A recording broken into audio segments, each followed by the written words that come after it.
Hey, everybody, welcome back to Schoolhouse Cracked. We're glad you're joining us. With me is my good friend and my partner, Dr. Marcus Motor Chandler. He's a professor and a former principal, an assistant principal, and a guidance counselor. And he's just got everything upstairs from his experiences. And I'm proud to be here with you again, man. All right. And with me, as always, Mr. Brett Derickson, current school administrator, and somebody who I've always admired for investing in kids and getting passionate about the right things. And today's one of those topics, Brett. It's not one of those things where we like to kind of comment on our own community or bash folks or organizations we know, but this is something that's recently just made national news, and it's on all the national news outlets. But just up the road from us is a school district that's made national news attention for kind of all the wrong reasons. And so I'm not going to name that school district by name, but I'm sure if you're following the news, you've seen this here in Colorado in the Front Range, Pikes Peak region. But a little bit of the backstory is a new superintendent came in with a new school board. School board got voted in just about 18 months ago and was perceived to be highly conservative, and it's a relatively conservative community, and then hired a superintendent who was actually a former board member out of Denver, out of a school district in Denver, who was actually recalled. So that means he got kicked off the school board for doing some not so above board stuff. Yep. And so now he's the superintendent up there. And where the vitriol is coming from is implementation of what is perceived nationally as a very conservative social studies curriculum that's out of a very conservative think tank. And it's the first district and the only district in the entire country to have adopted it. Challenging some of the books and the readings and pulling them out of classrooms, and publicly came out and said that the superintendent said they will not be renewing the contracts of school counselors and school social workers for the next school year. And his quote was something along the lines of, "We're here to educate. We're not here to care about their emotional problems." And so as a result, as of about 2 weeks ago, about 42% of the entire school district's employees, so staff and faculty, have notified the school district they're not returning next school year. That's a lot. That's a shit ton. Yeah, I don't. I'm Yeah. just to start off, I'm super curious as how they're going to legitimately operate Teach children. operate or make sure children are even safe to teach them when you're that understaffed. Yeah, and these are those situations that really stink, Marcus, because it's like these are kids.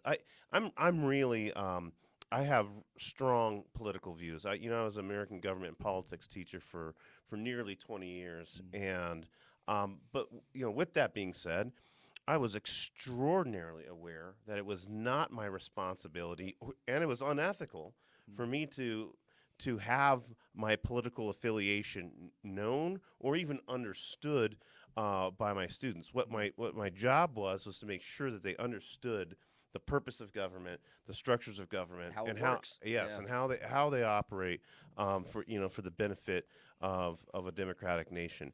And this is I could care less. I'm a middle of the road guy. I'm passionate about issues. But I'm a middle of the road guy. There should not be a curriculum that is ideologically definable. There's plenty of questions to ask to allow young people to think within American government and politics or social studies, and then for them to interpret the world and the curriculum as they see fit through their ideologies or through their families' political ideologies.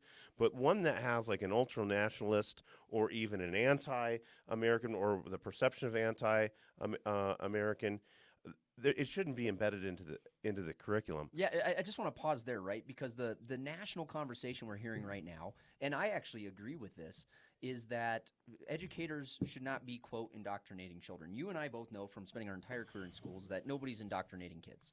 But the perception with certain demographics is that teachers are indoctrinating kids. And that, I will tell you, is never the goal and not the case. We want to create critical thinkers. And so as such, we also want to use instructional material, so in this case curriculum, that also is not indoctrinating children. So it's this weird dialogue and conversation that I agree. I don't want students to ever know my political leanings or ideals, because I want to create an environment where they can explore that through their family background, their family history, what we're teaching rooted in the curriculum. And so we want to use a curriculum that fits that as well. And so I think it's talking out of both sides of your mouth when not you, but folks are talking out of both sides of their mouth when they don't want teachers to indoctrinate kids, but they're willing to accept a curriculum that's indoctrinating. Yeah, And I understand both sides of the aisle have that as a critique about each other. yeah, for Yeah, sure, yeah. and absolutely, and I actually do truly understand some of the challenges that I guess conservative America does have about schools. I do understand that our social emotional I don't know. Can I call it a crisis? And as we are delving into an era of gender identity and the emergence of civil liberty, particularly around the LGBTQ plus community, I get it. You know, I didn't have a transgender student for 18 years. I want to pause you there with person first language. No, you just correct me.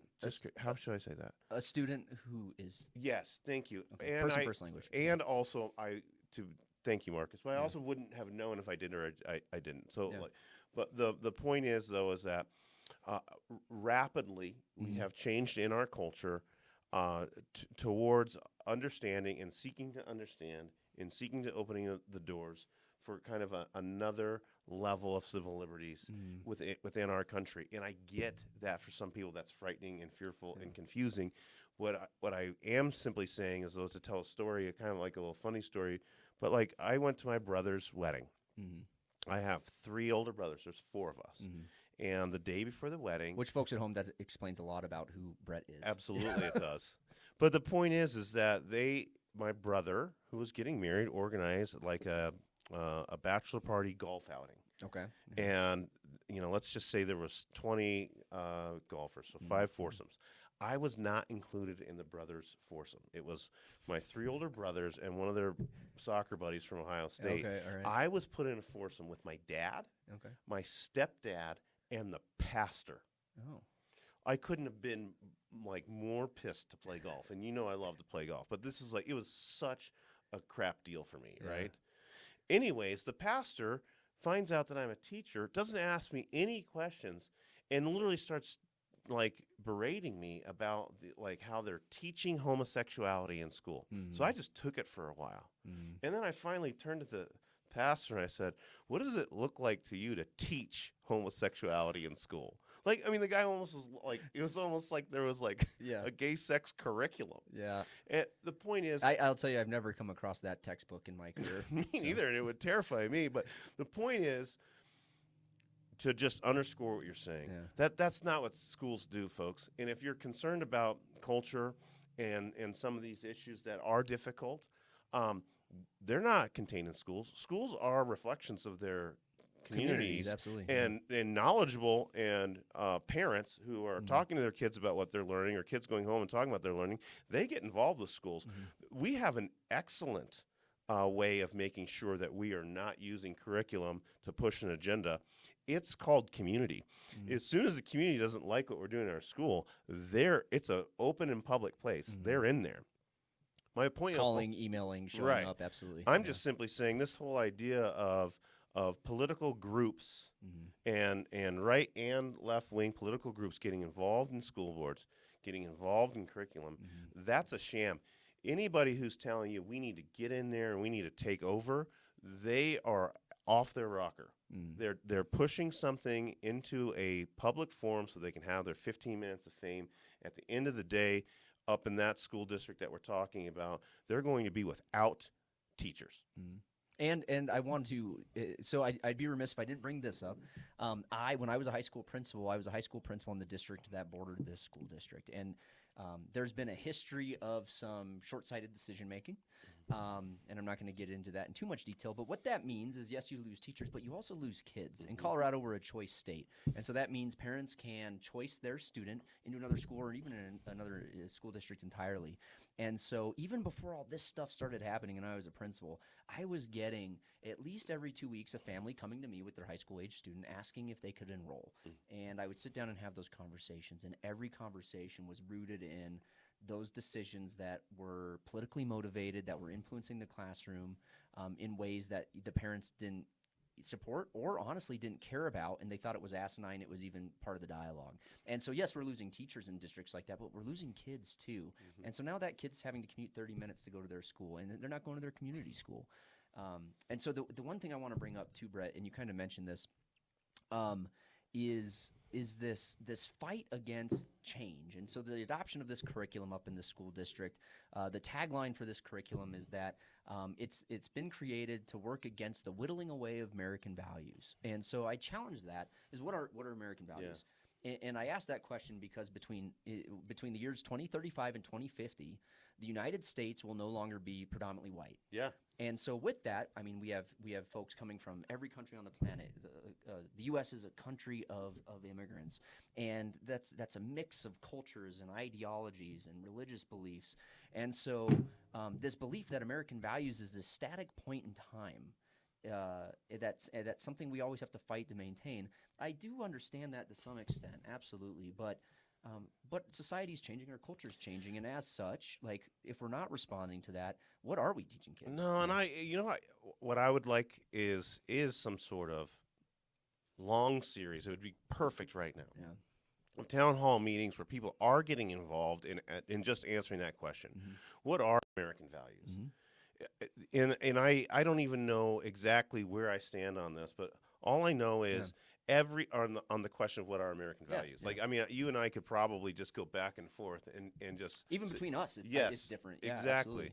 And for me, though, the point is before we begin like electing politically motivated people and hiring people based on their ideologies, we might want to have a dialogue as a country as to what are our American values and what is the purpose of public schools. Here's what's happening.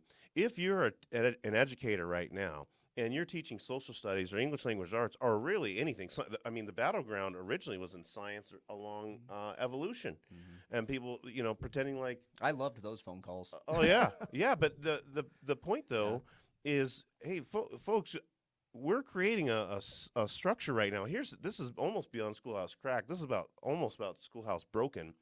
Is teachers scared to be themselves and to interact with the curriculum, or to allow kids to Think be critically, explore. think critically and communicate critically?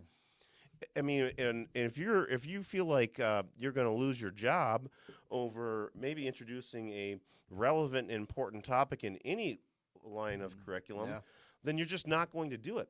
So at the end of the day, we're going to be we're going to be a mile wide and an inch deep on what we're learning. And what that means is that the media now becomes more influential.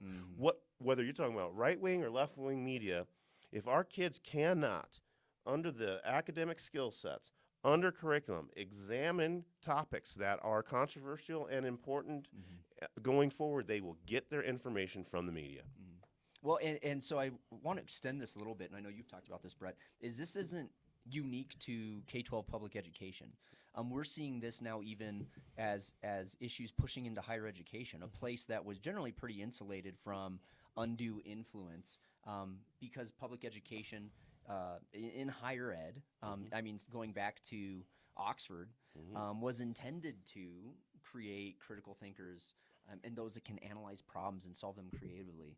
And now we see these politics seeping in even into higher education. Yeah, and I'll just call this one out because it's partially, folks. I'm just going to be a straight shooter about it. What Governor DeSantis is doing in Florida bothers me in a lot of ways, and it's okay for me to say this at this point with Schoolhouse Crack. Diversity, equity, and inclusion is a value of mine. It does go too far sometimes. There are aspects of diversity, equity, and inclusion that I don't like as a concept and as it operates, particularly in like what we learn and how we learn. When we get into DEI and that influences hiring and employment and different things, I'm not sure that it's been ironed out in a way that I can just full on endorse. What I can say though is the concept of making sure that all people are representative in how we think. You mentioned in our last episode, what's the purpose of diversity? The purpose of diversity isn't for us to feel good about like the spectrum. It's for us to have new and different ideas, full representation in a democratic society. What I will say is, DeSantis, I don't get it. You're from Yale. You're brilliant.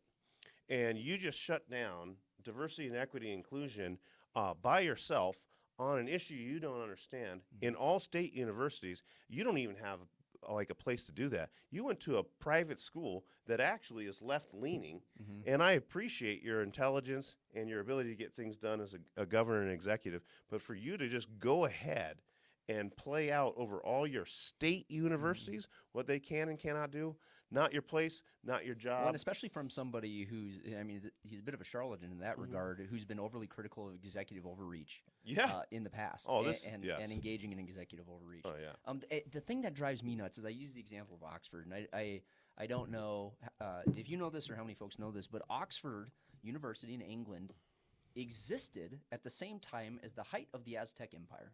No, I didn't know that. Yeah, it's been around forever. And so for a guy in Florida, which is also a highly diverse state, which always is kind of ironic to me as well that he's killing these programs, for a guy from Florida to think he knows more than the institution of learning. Yeah. I'm not even going to say higher ed, but Yeah. the concept of learning education and higher education that's been around for hundreds and hundreds and hundreds of years at this point is asinine to me. And for somebody who did attend a prestigious university like Yale, like have some perspective. Yeah. Like you don't have all the answers here, Chief. Yeah, exactly. Yeah. Absolutely. And this is this is a political move in order to garner votes In an election cycle. Yeah. Absolutely. I mean, absolutely. But at the end of the day, when we do things like that from the executive level, unilaterally lopping off things that are unexplained. Like, here's the other thing. I would even love to hear from him or from the Florida State Legislature, like a good reason or any evidence or any data to suggest that any of these ideas need to be like circled around. I can't believe at this point in time that we're living like executives of states are making decisions without like having to, produce information to explain it. I don't know if I ever told you And this. without the input of their constituency. Yeah. You know what I would love for the 27th Amendment to the United States Constitution is that a president has to issue, if they do an executive order, they have to issue an official paper. Like a white paper. Yes, an absolute like how are we getting away with impacting so many people's lives, jobs, opportunities, and thinking without a full blown, at least, kind of Supreme Court style. There's policy statements, but those can often be very vague and loose. This is insane. But here's what's happening at the end of the day. Let's bring it back to what's going on. Right now, we have communities attacking schools, and the schools And boards attacking schools Yes. from within. Yes, and at the end of the day, this is I picture yourself. I work at a middle school. We used to work at high schools for a long time. Let's just picture yourself somewhere close to both those 15 years old. You're getting up and you want to go. So to our school district, you want to go to a place where you have some friends, where adults know your name. Where And you know they care about you. Yes, and as you're kind of figuring out how your body's changing and what your future is, and all of these different things that you're safe and you're valued. And when we get militant school boards like this and militant superintendents, you guys are not considering at all the impact on the kids. How that filters down to the classroom. Yeah. Because the minute these decisions influence a family's decision to take their kid to another school district, now I've lost my friend. Yeah. The minute those decisions influence a teacher's decision to leave the school district, now I've lost that adult who cares about me. Yeah. And so absolutely, these things trickle down to the classroom, to the individual kid, and people who aren't educators often lose sight of that. And so one thing I'll say, and we did a whole episode on the school board, about a year ago, but I think school boards need more teachers, need more former educators, because those are the people that understand every seemingly inconsequential board decision, how it filters down to a kid. And going back to when we were doing our podcast in the basement of your house, like when we used to just say, it's like, hey, folks, this is a tough one to say, and I don't want to be accusational. I know I've been on my high horse on this episode, but you got to get into those school board meetings. Yeah. If your school doesn't have people excited to teach in it, then your kids are not going to believe that their school has value. They're not going to want to learn in it. And no matter what your political affiliation is, this is local government. Get to the board meetings, have a voice. If you go and research what we're talking about, this is happening all over all over the country, in every state. But if you want to just choose Colorado and put Colorado arguing school boards or Colorado feuding school boards, what you're going to see is idiots arguing and Constantly. Yes. And it's going to look, it's like when your kids get in an argument in the kitchen over who's doing the dishes. Yeah. It's no more reasonable than that, except for the decisions they're making are absolutely affecting hiring. Multi-million-dollar decisions that are impacting people's lives and kids' lives. Yes. So you got to get there, and you got to call them out. And so I'm glad you said that, Brett, because we've been harping on dysfunction within school boards and organizations for on and off over multiple episodes, and so. I just want to say I'm putting my words where my mouth is, or what's the saying? Put your money where your mouth is. I'm putting my money where my mouth is. There we go. But I've signed up for the board information session for the school district I live in to explore a board candidacy because I'm tired of this shit. Like awesome. somebody needs to remember that these things impact kids, and these things impact teachers, and if we don't keep those two things at heart, then you're just a bunch of idiots driven by ego in a boardroom trying to make yourself feel good. Well, I'm really, really happy to hear that, because that's my kid's school district, and I care deeply about our greater community, but the community that I live in. So I'm super happy that you're going to do that, man, and you've got my full support. On my end, though, being an employee of a school district, I'm doing nothing. I'm not going to go anywhere near a school board meeting and share my opinion until we're closer to the apocalypse. So I'm sorry about that. That's the honest goodness truth. But for folks that aren't employed by your school districts, and please get out there and say what you think. It doesn't matter if it's anywhere close to what Dr. MC and I think. Please get out there and share what your experiences are. Share what you know. Even if I find it ridiculous, at least be democratic. Don't let some of these people who are coming in be the talking head for you. Yeah, and keep kids and teachers at the heart of your decision making. Absolutely. So thanks for listening to us. Thanks for listening to Brett on his high horse and me on my slightly smaller horse, because I'm also very short. This is Schoolhouse Cracks signing off. We'll see you in our next episode. Have a great day. Yeah.